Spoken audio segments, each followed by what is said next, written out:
Put your turkeys away. Throw away the rest of your leftovers if you still have any. We are back after Thanksgiving here on Ohio Sports Zone. Football, men's and women's basketball, and ice hockey coming up next.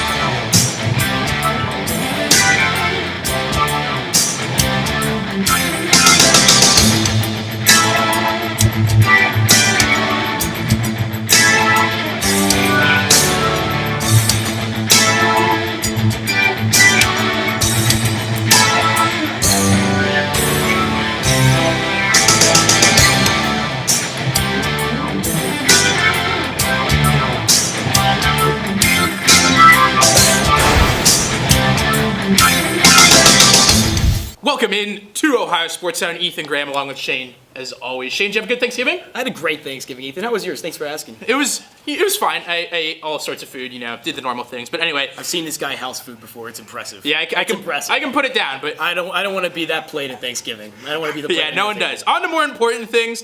Buffalo 31, Ohio 24. The Bulls going to 6-6, 4-4 Mid-American Conference play, qualifying for bowl eligibility. Coach Leipold and the Bulls happy about that, but Ohio 8-4, 5-3 in the MAC, dropping 2 in a row to end the season. Shane, what the hell happened? You just don't want to have it. You don't. Guys. You don't want to have it. What are you going to do about a team that is hungry like the Buffalo Bulls, coming and playing on their home turf for a chance to make a bowl game? They came out hot. Tyree Jackson found Anthony Johnson early on. 2 touchdowns, 31 yards, 54 yards, put the Bulls up 14-0. Ohio would claw back on a 7-yard touchdown run by none other than number 12, Nathan Rourke.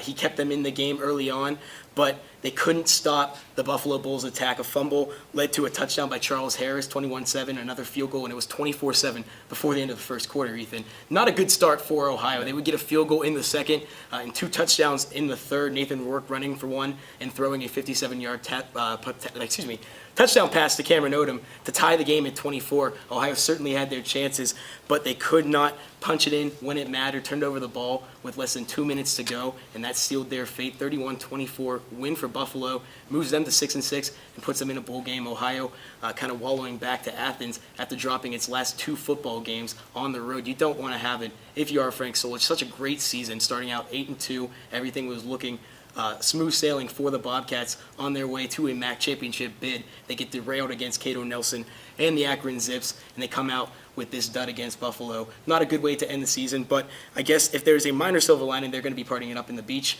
because they're playing UAB in the Bahamas. So that should be a fun matchup for Ohio. Certainly well-deserved for some of the seniors on the team that played very hard the entire year. They're going to get a nice end to their careers as Bobcats, but certainly not the finish that anybody on the squad wanted. Yeah, definitely. We'll get to all that UAB Bahamas Bowl preview next week. But back to this Buffalo game. This was a game where Ohio was without a lot of their playmakers. You had Dorian Brown not start the game. You had A.J. Ouellette go out after the first couple series. Brennan Cope didn't play this game. That was definitely a factor for Ohio, wasn't it? Yeah, 100%. And they found ways to work around those problems. Julian Ross did an admirable job on the ground. Yeah, he played well, absolutely. 81 yards on the ground for Ross and his return to the lineup. That was a positive sign for Ohio. He looks to be that second running back in making for Frank Solich heading into next year behind Ouellette. So good to see him get some touches. David Burrows also got a couple touches too, but the depth was definitely lacking for Ohio, and Buffalo simply made them pay for it. If you look at what Dorian Brown was able to do, he was able to complement that running game in a way that took the pressure off of A.J. Ouellette, that took the pressure off of Nathan Rourke. But when you have both number 45 and number 28 out of the lineup, you kind of singularize what you're able to do. And if you're able to stop number 12, for the majority of the day, Buffalo was able to do that. You're going to get good results. And number 12, Nathan Rourke, through the air 15 to 30 for 265. Not awful on the surface, but really he hasn't been a prolific passer. He really has been making things happen with his feet. And when he's relied to do all that by himself, you're going to have a tough time. Yeah, Rourke, another big game for Ohio. 16 carries, 49 yards, 2 touchdowns. You cannot keep this guy out of the end zone. Yeah, moves into the first place all time for Ohio, too, so that's pretty special as well, man. Passes number 5, Calvin McRae, great running back during his time here at Athens. But let's move over to Buffalo's offensive side of the ball. Tyree Jackson, 6'7". I tell you what, the beginning of the season, this guy was struggling to complete 50% of his passes. 19 for 30, 2 touchdowns, absolutely torched the Ohio secondary. Another guy that torched the Ohio secondary, Anthony Johnson. Wow, an explosive wide receiver for Buffalo, one of the best in the country, in my opinion. You'll be seeing this guy on Sunday. 6 catches, 155 yards, and 2 touchdowns. Ohio certainly needs to improve the secondary moving forward. So Ohio, like we said, on to the Bahamas Bowl. We'll have the entire Bahamas Bowl preview, all the coverage you need next week here on Ohio Sports Zone. But another tidbit of Mid-American Conference news this week. The Mid-American Conference awards came out, the end of the season awards. We'll go through them quickly here. Offensively, Logan Woodside takes home the Offensive Player of the Year. 3,451 yards, 24 touchdowns. He has a career 65.5 completion percentage. That is 3rd all-time in MAC history. Defensively, Sutton Smith led the nation in sacks and tackles for loss for Northern Illinois. Definitely one of those guys you're going to be seeing on Sunday. Kind of the Khalil Mack type. Not a linebacker, but Sutton Smith coming off the edge. Certainly a dangerous player for the Huskies. One of those reasons that they were able to play for the MAC championship, a chance to go to the MAC championship until the end of the season. Marcus Childers winning Freshman of the Year for Northern Illinois. I think they got all of them right, Shane, other than the Offensive Player of the Year. Anthony Johnson.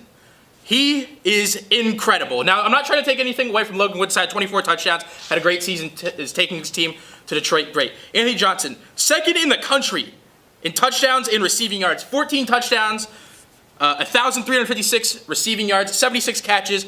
I mean, how does this guy not win? How does this guy not win MAC Offensive Player of the Year? I understand that he doesn't play on a great team. Buffalo just barely got to bowl eligibility. But I look at it on paper, it is absolutely insane how they did not give him the MAC Player of the Year. I think they got that one wrong. Yeah, I mean, I could definitely agree for arguments on both sides of the table here. That is a special individual performance by Johnson. But at the end of the day, you're also looking at a team that is 10-2 in the Rockets, being led by none other than Logan Woodside. That guy has been prolific in his entire tenure in the MAC. I think it's a culmination of a couple of good seasons in a row and another solid season this year that gets it done for him. Like you said, 6 of one, half dozen the other. What are you going to do about it? Both great players, both deserving of the award. You can't split it every year. Logan Woodside comes away with it this year, but kudos to Anthony Johnson. A great individual season for him as well. Yeah, kind of a lifetime achievement award there, I suppose, for Woodside maybe. But Anthony Johnson should be the MAC Player of the Year. They got it wrong, sorry. The MAC Championship game presented by Marathon coming up Saturday, December 2nd at noon. Don't miss it. Akron, Toledo, we got to see both of these teams play this year. Who do you like?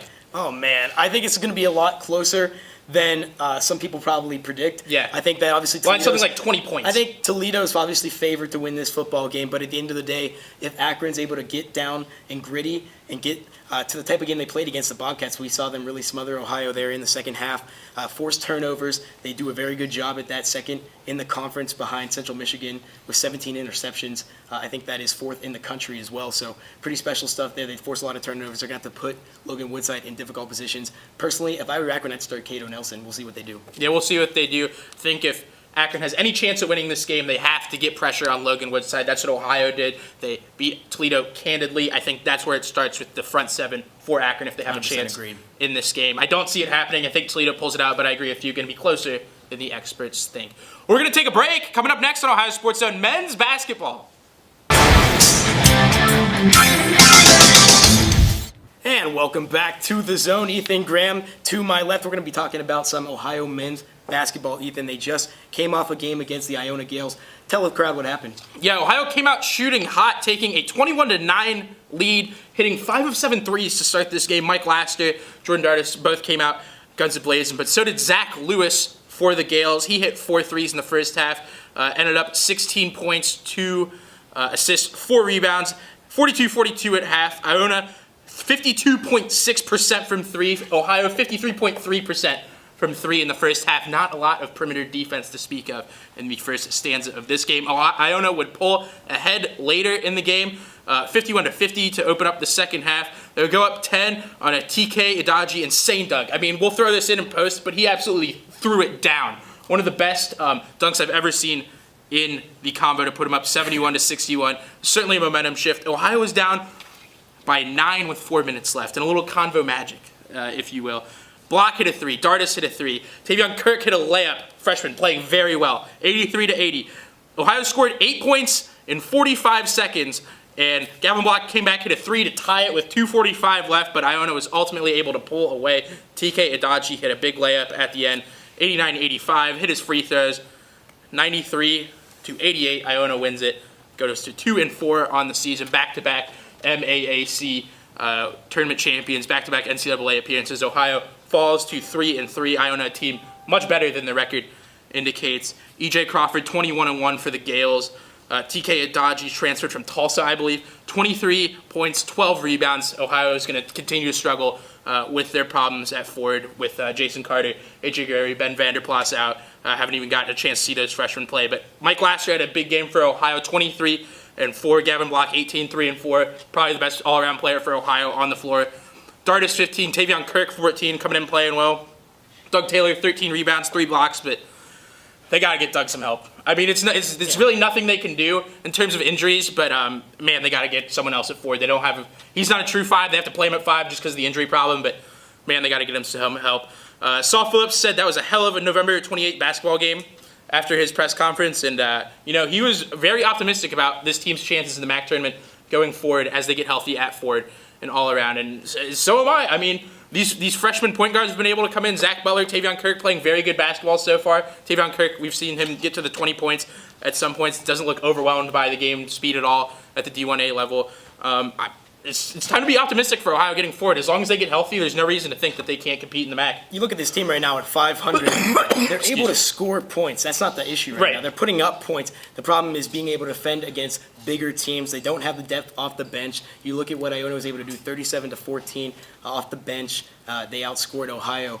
You're lacking the depth. You're lacking the size. That is going to be a challenge for the Bobcats moving forward. But they're getting other guys to step up and play big minutes. You look at what Tavion Kirk's been able to do, what Lasser's been able to do. He's averaging 15.8 points a game already this season. Really stepped up in that senior role for Ohio. Jordan Dardis chucking along, clicking along for Ohio, continuing to do the things that Saul Phillips wants him to do, which is shoot the ball more. And I think that we have seen him throw up the ball a little bit more this season. Going to have to continue that trend to make up for some of that size that you're missing with guys like Antonio Campbell gone, with guys like Jerron Simmons not here anymore, with Carter out of the lineup. So it's just kind of a maturation process for them. It's kind of a mixed puzzle piece where you have to figure out which fits with which. But I think Ohio's on the right track. I definitely agree with that. Moving forward, more Mid-American Conference news and notes here. Daniel Utomi, that's a name you're going to want to remember, Mid-American Conference men's basketball fans. For Akron, 24-13, his first career double-double in his 75-70 win over the Chattanooga Moaks. All sorts of Ohio alumni on their coaching staff. Chattanooga, Walter Offit, many people remember him from the magical Sweet 16 run. Assistant coach Aaron Fuss under the John Gross regime also at Chattanooga. Utomi hit a 3 with 30 left to seal the game. Has done a great job in a starting role this year. 23.8, 7.8 rebounds, 2.3 assists as well. 545 from 3 too. I mean, he doesn't shoot a ton of points, but he is definitely scoring. Bowling Green's off to a nice start. They beat San Jose State 85-79 last night as we filmed this show. Justin Turner had 27, 5 of 7 from 3. DiMaggio Wiggins, 17 points, 12 boards. Bowling Green off to a 6-2 start, but 265th out of 351 teams in strength of schedule. Really not able to get a good read on them yet. Dylan Fry is someone who's really stood out to me. He had a buzzer beater earlier this season. 9 points, 6 rebounds, 4 assists, 3 steals. Not what your stereotypical point guard does, but he is getting it done, averaging 15.4 points per game. I really like him. They have Norfolk State coming up, who's 0-7, coming off a loss to Kent State. A little 6 degrees of separation here in the MAC. But I really like Bowling Green to win that game. We'll see what happens when we move into MAC play. Western Michigan was able to beat St. Louis this week in Atlantic 10 Conference. As the conference has Dayton, Davidson, also some other good teams. Duquesne's in there as well. Yep. Western Michigan's first true road non-conference victory since 2014. They beat Pacific. Thomas Wilder, another name you're going to need to know if you're a MAC fan. 16 points, 3 assists, 2 steals, double figures for his 26th consecutive game, Shane. That's the 6th longest streak in the entire NCAA. Yeah, this guy loves getting to 10 points. One more note before we move on here to women's basketball. James Thompson IV, 29-15 rebounds last night for Eastern Michigan. They came all the way back against North Florida down in Jacksonville. Eastern Michigan playing North Florida, who's 1-7 going into that game. Couldn't quite get it done, but man, James Thompson took over that game at the end. They have another nice forward down there, or up there, I should say, in Ypsilanti. Elijah Minnie had 18 and 11 last night for the Eagles. So Eastern Michigan's getting a lot better. A lot of teams getting a lot better in the MAC. We'll see what happens. Yep. And Ohio playing the Eagles this weekend, not Eastern Michigan. Coppin State 0-6 coming into town. We'll see how that goes for the Bobcats. Who are you looking for to make a big play this weekend for Ohio? You know, it's hard to say. I think really I've liked what Zach Butler's been able to do, honestly, off the bench. He's been impressive. He comes in, he knows his role, he controls the game. He's another guy like Tavion Kirk, doesn't look overwhelmed by the game at the D1 level. A smart passer, kind of a pass-first guy, but also not afraid to put up the smart shot if they leave him open. So I would keep my eyes on Zach Butler. James Golan has also been playing. He played a lot better against Iona than I've seen him play in previous games this year and previous games last year. Not a guy who we would see consume a lot of minutes last year, but James Golan hit some big shots for Ohio. I look for those bench guys. You know, Saul only goes 7 deep, so those two guys that come off the bench definitely have big roles for Ohio. Before we move on to women's basketball, Coppin State coming in, like you said, the MEAC team, they're 0-6, but they are led by Juan Dixon, who is Maryland basketball's all-time leading scorer, had a nice NBA career in 9 years. Yep. There's we'll a fun see if fact that for you. leadership trickles down for the Eagles. I doubt it. Looking for their first win I this doubt weekend. it. Probably not. But when we come back, we will have some women's basketball and some hockey here on Ohio Sports Zone. Cut.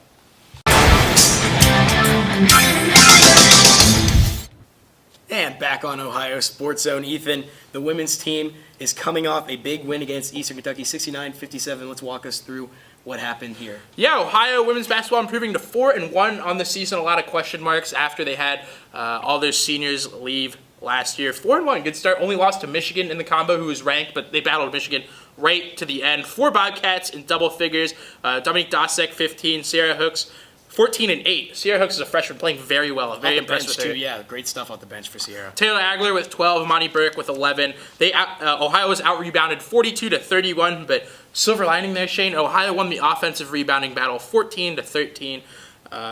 Ohio forced a ton of turnovers, forced 27 turnovers. I mean, wow. You play defense like that, you can afford to get out-rebounded like that. Hopefully it's nothing that continues, but like you were saying, the bench scoring is certainly something that's been a benefit to Ohio women's basketball this season. Outscored Eastern Kentucky 23-5 in terms of bench scoring. Runs of 9-0 and 12-1 sealed it in the second half. Close game after the first half. Ohio was only up 1, but able to pull away ultimately in the second half, get it done. Coming back home this weekend. 28 points off those 27 turnovers, too. That really was the difference for the Bobcats in this game.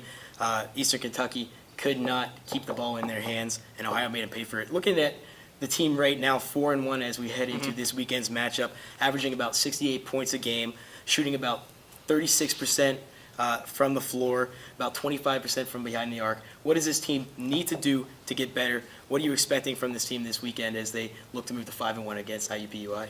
I think the scoring distribution is something I like, right? They had 4 players in double figures. I think they had people who were also close. I like this team's ability to share the ball. Obviously, like we said, a lot of seniors leaving. Probably the best senior class in Ohio women's basketball history. They were able to make the tournament. Probably should have made the tournament last year. Big letdown. But this team's come in. They've played hard. 4-1. They're only lost to Michigan, who, like we said, was a ranked team. They came in here, battled them right to the end. I like what the bench has been able to do, so I look for that scoring to continue to help them this weekend. They have IUPUI coming in, who's 5-1.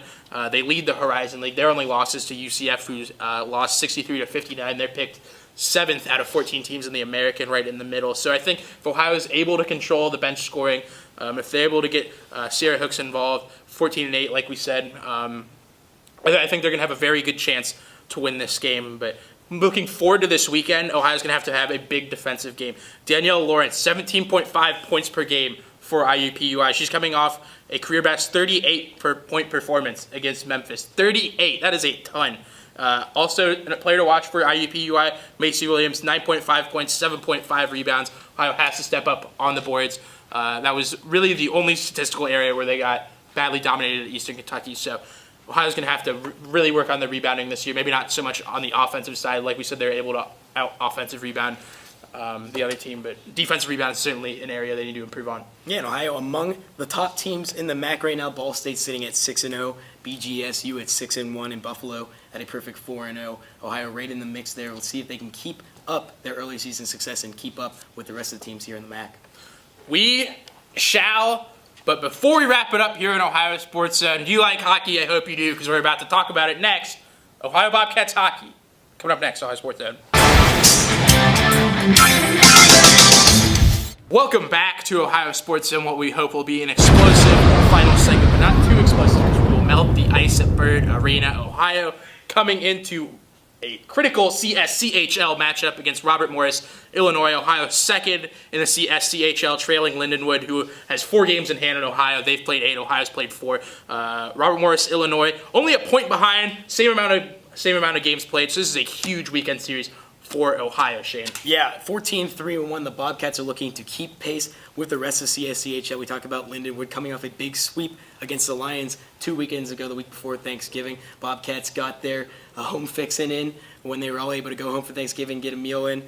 But they come back to Bird Arena to face a tough Eagles team. Robert Morris at 12-4, sitting at number 5 in the ACHA, is going to be no slouch. Daniel Doyle leading the team with 24 points on 14 goals, Weapon. followed closely by Sam Turner. He's got 19 points in 17 games for the Eagles as well. They get a lot of goals. They get a lot of offense. They've played a lot of top-notch teams this year, too. 2 tough games against Adrian College, ended up getting swept against them. They split against Lindenwood, and they also took both against John Carroll. So there's some comparables for the Bobcats as they have faced those opponents as well, and also played Adrian last year in the national championship bid. But Ohio, as we look forward to this week, we'll have a healthy lineup for the first time in a long time. Matt Rudin finally coming back, and he came back in a big way, folks. He had 5 points on the weekend, including 4 in Saturday's 4-1 victory against Lindenwood. 2 goals, 2 assists for number 27. You got to think that Sean Hogan was just clamoring to have him back in the lineup, able to adjust the lineup and make those matchups a little bit more strenuous for the Lions, if you will. The Bobcats' first line of Gabe Lampron, of Brian Lubin, sometimes Cody Black steps up in there, and Garrett Elmore has done a great job, but when you're able to get a guy like Matt Rudin back, he gives you a lot of flexibility, and you saw that play out on the ice. You saw what Tyler Harkins was able to do, too, that big goal with 0.1 seconds left in that Friday night 1-0 victory against Lindenwood. Just an absolutely special moment for both the team and the fans. I wasn't able to catch that, but you were, and I'm sure that was absolutely crazy to be a part of, and they followed it up with another victory Saturday. So just a great weekend for hockey against Lindenwood. And you got to think that was just a momentum builder for Ohio moving forward to Robert Morris this week. Yeah, looking back on that goal, I mean, I was counting down 5, 4, 3. I said, we're going to overtime. And then they just bank it in. Tyler Harkins starts skating down the ice. He didn't know whether to cry or wind his watch over here. I wasn't really sure what was happening, but saw the referee signal for a goal. And like that, there's a 1-0 win for Ohio. Truly one of the funnest. That's not a word. Most fun moments I've had. We're going to get it right here, folks. Don't you worry about it. In my journalistic career. But talking about Robert Morris, like you mentioned, Daniel Doyle, absolute weapon, 14 goals, 4 power play goals. How does Ohio stop this guy? Yeah, Ohio on the penalty kill has been pretty good this year, clicking in at about 85.5%. Especially last weekend. Yeah, and especially last weekend, they were able to hold Lindenwood off the board on the power play, and that is something that is going to be, like we said, a big momentum builder for Ohio. In terms of stopping Daniel Doyle, you got to limit his chances. If he scores once on you in junk time, it doesn't really matter, but when it matters, Ohio has got to play big, and I think they've got the tools to do that. You look at this defense, and it has really come together nicely, and obviously Jimmy Thomas is a rock in net for Ohio, 13 victories, all to his credit for number 30. So I think in between the pipes and in front of the house there, Ohio's pretty solid.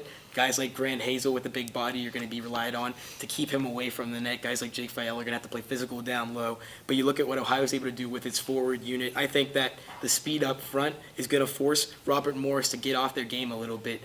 You like to think that they've played some tough opponents here. Obviously, they played Adrian, who's number 1 in the ACHA. Obviously, they played Lindenwood, who's sitting at number 3. But this Ohio team is a different team than those teams. This Ohio team is a bit faster.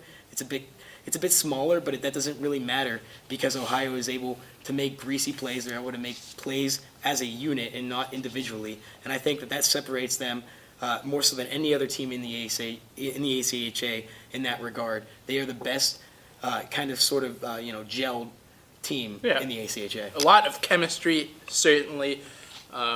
Something that's going to be huge for Ohio this weekend is it appears that Jake Fiala is finally back to 100%. Appeared to be a full go in practice this week. A couple games, couple series there before he went on Thanksgiving break. Jake Fila was in and out of the lineup, minimized minutes if he was in the game. Just talk about that. How important is it to have Fila back in the lineup for the Bobcats? Yeah, it's your senior captain. Yeah. It's your leader out there. I think that aside from what he does on the ice, what he provides to the team on the bench, what he provides to the team in the locker room, are invaluable for this Bobcats team, especially a young group of guys like Sean Hogan has here at Ohio. We have 10 sophomores on the team. We've got 7 freshmen stepping up. The senior class is a little thin, and guys like Jake Fiala are that vocal leader for Ohio that really sets the tone for the rest of everybody else too.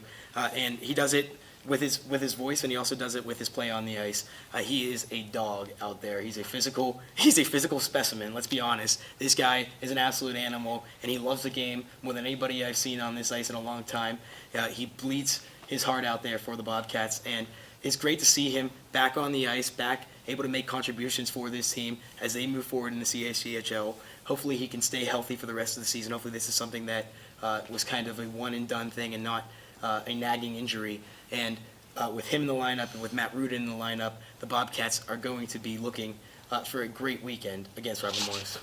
Certainly going to be a great series of games. If you cannot make it out to Ocyan C. Bird Arena, we have the call for you on Facebook Live, on YouTube. AVW Presents Hockey on Facebook. Go like it right now. Have the ability to watch Ohio Bobcats games for free, presented by you and me. Also, if you're coming out to the game Saturday, it is the Teddy Bear Toss. Yes, the Teddy Bear This Toss. really got us last year, folks. This is going to be a fun night at Bird Arena. It Trust me. sure- It is a sight to see. It sure is. When Ohio scores their first goal, stuffed animals will go flying onto the ice and they will be donated to charity. So if you're coming to the game on Saturday, bring a teddy bear, bring some sort of stuffed animal, and throw it on the ice Bring when a Ohio sock scores. with some butter in it. It doesn't matter. Probably keep it to a stuffed animal.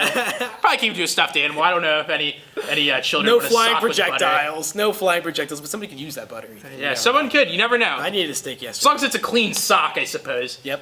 Well, we You know better how get I do, out of folks. here. We better get out of here. That's enough dairy talk for now. Let's stick to sports. For Shane Dazen, this is Ethan Graham. This has been Ohio Sports Zone. Go check out some sports this weekend, and everyone out there have a wonderful week.